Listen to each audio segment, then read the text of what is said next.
Au nom du Père, du Fils et du Saint-Esprit, ainsi soit-il. Deux idées. La première, c'est que l'épiphanie manifeste la divinité de notre Seigneur Jésus-Christ. Ce soir, à l'office de vêpres, vous êtes tous conviés, donc c'est à 18h, l'antienne de Magnificat va célébrer plus particulièrement le baptême de notre Seigneur Jésus-Christ, les noces de Cana et ce que nous fêtons maintenant, les rois mages. Et donc l'idée que nous pouvons retenir, cette première idée, à la suite d'Isaïe, au chapitre 60, « Debout, Jérusalem, resplendit, elle est venue ta lumière, et la gloire du Seigneur s'est levée sur toi. » Et donc aujourd'hui, c'est véritablement l'annonce de la paix, mais la paix non pas telle que le monde la donne, mais la paix de Jésus. C'est l'annonce aussi de la bonne nouvelle, l'annonce de l'Évangile, et c'est l'annonce du salut. C'est-à-dire que nous, chrétiens, nous savons et nous connaissons par la foi que Jésus nous montre le chemin et le chemin du ciel.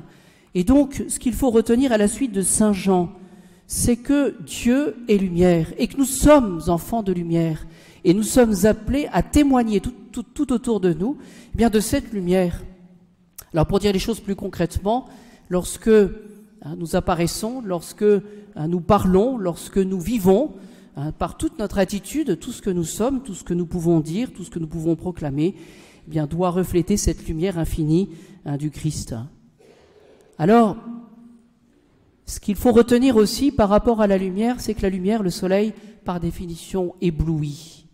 On ne peut pas fixer le soleil. Et Dieu est lumière. Et c'est pour cela que par miséricorde, Dieu s'est enveloppé de notre humanité et Dieu a caché sa lumière en s'incarnant, c'est le mystère de l'incarnation, et en devenant comme un petit enfant.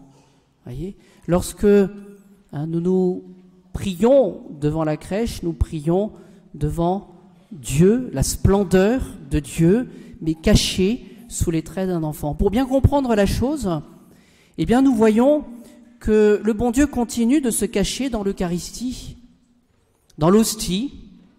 C'est toute la splendeur de Dieu, la présence du Christ, qui est là, qui vient comme sauveur, mais qui se cache eh bien, sous les traits de l'hostie, sous les apparences de l'hostie. Et de manière tout à fait concrète, nous pouvons nous poser la question, mais est-ce que hier soir, j'ai préparé ma communion? Est-ce que je vais disposer mon cœur à communier? Est-ce que finalement, je n'ai pas tendance à abuser de la miséricorde de Dieu, puisqu'il se fait tout petit? Ou pour dire les choses autrement, est-ce que je n'ai pas tendance à m'habituer à cette splendeur cachée du bon Dieu? Vous voyez, je crois qu'il faut remettre les choses à leur juste place et demander au Seigneur qu'il nous montre eh bien, sa splendeur. Voyez. Ce que je voudrais rajouter simplement sur ce point de la lumière, c'est que si le soleil éblouit, eh bien, c'est qu'il y a aussi cette part de mystère. Vous voyez, tout ce que nous voyons, tout ce que nous découvrons, tout ce que le bon Dieu permet dans sa providence, et nous avons présenté nos vœux pour cette année. Mais il y a une part de mystère dans tout ce qui se passe, dans tout ce qui est permis en ce moment, dans ce que nous voyons. Eh bien, essayons de ne pas rechercher des solutions humaines à la providence. Et respectons cette lumière, respectons cette humilité du bon Dieu, et respectons aussi cette part de mystère dans notre vie et dans ce qui se passe dans le monde. Deuxième et dernier point, cette étoile. Cette étoile, elle est merveilleuse. Elle a un éclat extraordinaire. Quand nous faisons le cours de catéchisme pour les enfants, c'est la leçon qui marche le mieux. Pourquoi? Parce que cette étoile, elle éclaire plus que le soleil dans la journée, pour guider les rois mages. La nuit, elle brille plus que les étoiles. Et puis cette étoile, ce qu'il y a de bien, c'est quand les rois mages sont fatigués, cette étoile, elle s'arrête. Puis elle repart. Elle disparaît. Et puis elle revient. C'est la grâce intérieure d'illumination qui éclaire nos âmes. Et donc, c'est un modèle pour les rois mages, pour nous, un modèle de fidélité. C'est-à-dire que les rois mages vont tout quitter pour suivre cette étoile. En eux, point de doute, point d'indifférence, point de scepticisme. Lorsque l'étoile disparaît, ils ne se laissent pas démonter, ils vont chez Hérode pour dire où est le roi des Juifs, ce qui va causer un certain émoi chez Hérode. Donc ils ne reculent pas devant les difficultés. Quelle est cette étoile pour nous, bien chers amis? Quels sont les vœux que nous formulons pour vous tous, pour nous tous? Ce sont des vœux de sainteté. Notre vocation, elle n'est pas différente de ce que dit notre Seigneur. C'est dans Saint Matthieu chapitre 5. Soyez saints comme votre Père céleste est saint et parfait. Soyez parfaits comme votre Père céleste est parfait.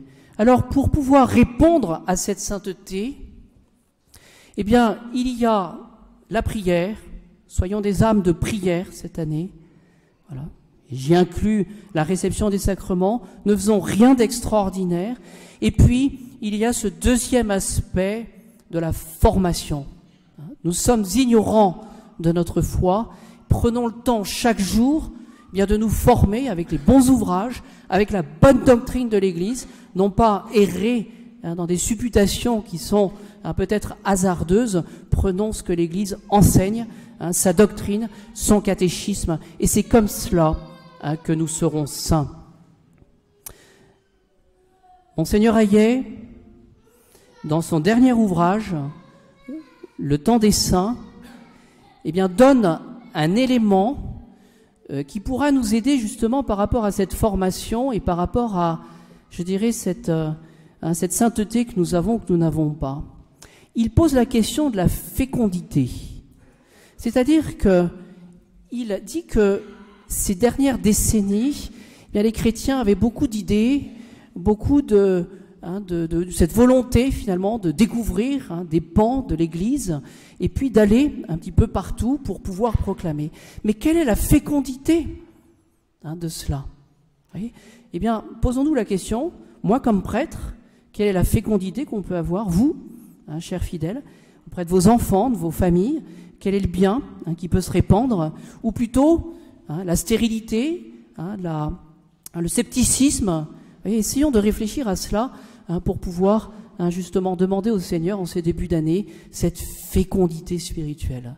Il faudrait, je le répète chaque année, que par exemple notre Église soit encore trop petite. Au nom du Père, du Fils et du Saint-Esprit, ainsi soit-il.